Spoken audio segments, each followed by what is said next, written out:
Ready? Yeah. Coach, is this as complete a win as you guys have had all season? I mean, you got contributions from all over the place. Defensively, the intensity was there. Offensively, it was spread out. Is this as complete as you've had all year? I mean, I think the Miami game was probably pretty close as well down there. I mean, especially with that game being on the road in a tough environment. This is obviously the best we've played at home, and it was nice to see the kids rebound after a tough loss, and it was very complete. That's a good way to put it. Is that the thing that's most encouraging after that emotional loss the other night, to come back and right out of the gates, you guys get after it? I mean, did you learn something about your group tonight in terms of that? I think so. I mean, you never know exactly how you're going to respond until it happens, and that was a heart-wrenching loss. I know there was probably in the backs of some minds, because that happened to us last year time and time again, and it was nice to see us respond the way we did, and came out, I thought, with a lot of energy. Got a little sloppy middle of the first half, but then came out in the second half and really executed well, and that was something I was really happy to see. What were you happiest with what you guys did tonight? I think on both sides of the ball. I mean, we started the first 10 possessions. I think we took 5 charges. So I was happy that we were playing team defense and we were committed to stopping penetration.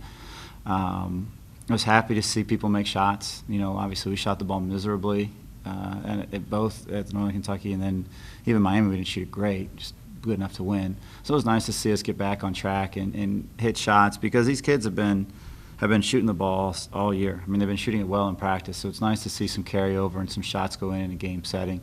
And then I think the most important thing, and the thing we struggled with the most, was we extended a lead. That's not something that, in the first 2 years we haven't necessarily had a lot of leads to extend, but to have a lead and extend it, I thought showed a lot of maturity. How has Liz Warburger developed from last year to this year? I think Liz just has more confidence. She's a better. You guys are seeing a better version of Liz. You guys are seeing the version that we saw in practice last year, and I think that's maturity as well. Getting more comfortable, in what we're doing. She's got a wonderful understanding of our offense. I don't think I've coached a kid who understands our offense as well as she does and what we're trying to do defensively. Her basketball mind is phenomenal, and that's really starting to show. And I think just her self-confidence has grown immensely over the summer. She played really well in Canada, and then has played well early this year. Just by seeing her on the bench, is she a vocal leader on this team? Oh, absolutely. Absolutely. She can. I mean, when she's on the floor, our offense is better. Whether she's 5 of 10 like she was tonight, or if she would have been 0 of 8, our offense is better when she's on the floor because of her ability to talk and get people in the right spot.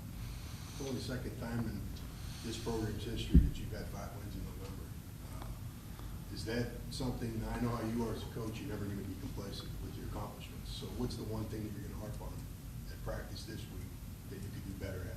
Because well, we'll watch the tape. It's hard to say without watching the tape. I thought our communication is still sloppy. You saw open players from Stony Brook. Now, they missed shots, but that's not the way that we want to build our defense, on hopes that they miss shots. That's the first thing that comes to mind, is getting better at communicating and talking to each other so they miss shots because we're contesting them, not just because they happen to miss a shot on that possession. And then offensively, we're always going to continue to grow offensively because of the nature of our offense. There's so many more screens that we can add and action we can add and create more driving lanes and things of that sort. So that'll continue to grow throughout the year. But I think our ability to communicate is probably will be our number one issue tomorrow at practice. in your next 2 games, IUP, you will have Cincinnati, obviously bigger, more athletic teams. Yeah. What are you going to drive for this week at practice? Well, I mean, we're going to have to be able to guard. I mean, that's your challenge when you're playing those teams, is you got to be able to keep them out of the paint and guard them without fouling. We'll work on that some tomorrow. We'll work on it Sunday, but you don't have a whole lot of time to come up with a game plan. We're not going to be tricky. That's not who we are. We're going to be sound. We'll try to be physical and rebound the ball. We did happen to out-rebound them, albeit by 1, but given our past record of getting killed on the boards, we will take a +1 in a rebounding battle, and we're going to have to continue to do that this weekend. Coach, has this team surprised you a little bit with how quickly they've meshed with all the new faces and how quickly they're getting it this early in the season? Yeah, I think so. I think our early practices helped a lot. And I think, Liz Liz and Brandy are the best leaders that we've had in this program since I've been here, and that makes a huge difference. They have high standards for these new kids. They work incredibly hard. I don't think there's nobody that shoots more shots than Liz during the week. Brandy would be a close second. So when you have kids that are contributing that have that sort of work ethic, I don't think anybody's taken more charges than Liz and Brandy. So when your two top players are doing that, it makes it so much easier for the others to fall in line and be a part of it and buy into it. And Liz and Brandy are responsible, I don't want to say solely because we do this as a group, but they're very, very responsible for our early success.